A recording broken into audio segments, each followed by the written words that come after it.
Everyone says get back out there, find someone new, remarry. But millions of men are saying no, and they've never been more certain. Something is happening that nobody predicted.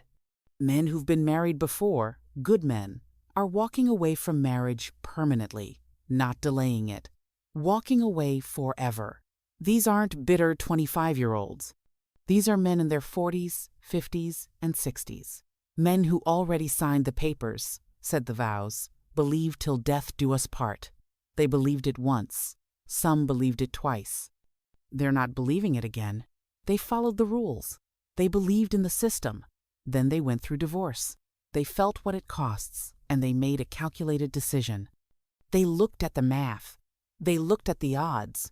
And they said no. Not no to women. No to the contract. No to risking everything they rebuilt. Let's start with what most men won't say out loud. One divorced man wrote, "Marriage is financial suicide."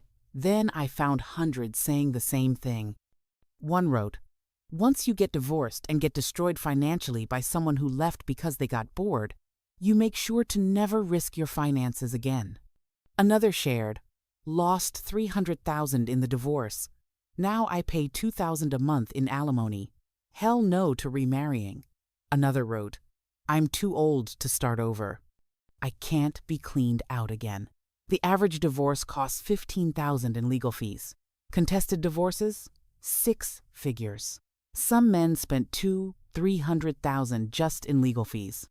Before the house, before retirement accounts split in half, before alimony for years or decades. One man called it a happiness mortgage, every month paying for the privilege of not being married. Now here's where the math becomes impossible to ignore. First marriages? 50% end in divorce. Second marriages? 67% fail, 2 out of 3. Third marriages? 73%, 3 out of 4. The odds get worse with experience. So here's the calculation. I already lost half of everything. Took 20 years to recover. Now I'm supposed to risk the other half on a bet that fails 67% of the time? At my age, with no time to rebuild? But it's not just money. There's something deeper. Trust doesn't rebuild the same way. One man shared, "Both my ex-wives cheated. I was faithful. Now I don't ignore red flags anymore."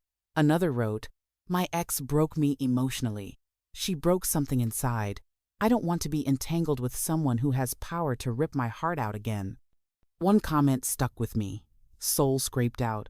"That's what divorce feels like. Can't go near that again." Another, "I still have nightmares about the court dates, not signing up for that twice."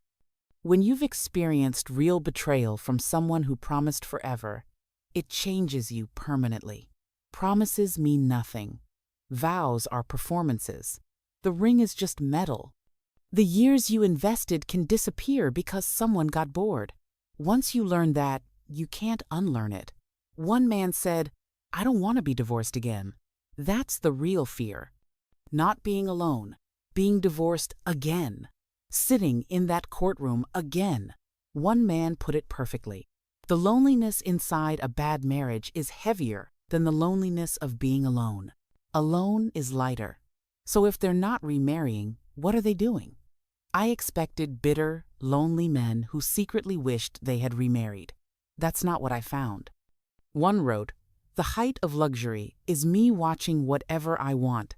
Sandwich in hand, nobody complaining, just peace."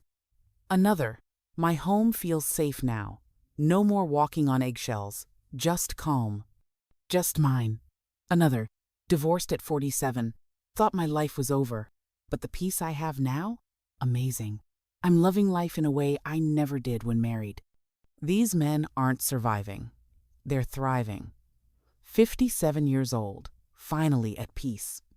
"What I have now is everything I need." 71 years old, been single 15 years. Built a business. Travel when I want. The gift of singleness. Life is amazing. Quadrupled my net worth. Best relationship with my kids. Best shape of my life. Divorced 3 times. You'd think I'd be miserable. But I love my life. I stopped repeating the same mistake. These aren't men who settled for alone. These are men who discovered real freedom, where your decisions are yours. Your money is yours. Your time is yours. One wrote, "Nobody will ever raise their voice at me again. I have that power now." Many still date, still have relationships. They're just never signing the paper, because you can have connection without a contract, love without legal exposure. Freedom is better than a ring every time. And studies show men who remarry aren't significantly happier than men who stay single. Sometimes the never remarried men report higher life satisfaction because they have control over their finances, their time, their future. Look at the numbers. First marriage, 50% fail. Second marriage, 67%. Third marriage, 73%. Would you invest your retirement in a stock with 33% chance of success? Would you bet your house on a weighted coin flip? That's what remarriage is for men over 50. When you're 55 and lose half your assets, that might be your retirement gone, your security gone. The difference between retiring comfortably and working until you die. One man said, "Divorce isn't losing a wife, it's losing everything you built. The house, retirement, investments, all split in half. It's not just money, it's the years. The overtime, the promotions you killed yourself for, the saving over decades, all divided by a judge who doesn't care." Men are walking away from the table, not because they're scared, because they're smart, because they learned. One asked, "Why would I sign up when the system is rigged against me? When courts favor her? When I lose even if I did nothing wrong?" He's not paranoid, he's observant. Women initiate 70% of divorces, yet men are still the default payer. Men see this, and they're making rational decisions based on reality, not fantasy. If you want to remarry, that's your choice, but know the odds. 67% of second marriages fail. Know the costs, hundreds of thousands of dollars. Know what you're risking. Everything you rebuilt. Don't let society pressure you. Don't let loneliness push you into a contract you'll regret. Hope is not a strategy. If you've decided remarriage isn't for you, you're not alone. Millions made the same decision. They're not bitter. They did the math. They chose peace over paperwork. As one man wrote, "I'd rather be alone than lose half of everything again." Another, "Peace is priceless." A 71-year-old said, "The gift of singleness." That's what this is. That's not a man who lost. That's a man who won. He just defined winning differently. You get to decide what your life looks like. You get to decide what risks are worth taking, not society. If this hit home, drop a comment. And if you know a man who needs to hear this, send it to him. He's not alone. He's just doing the math. Hit that subscribe button for more honest content. I'll see you in the next one.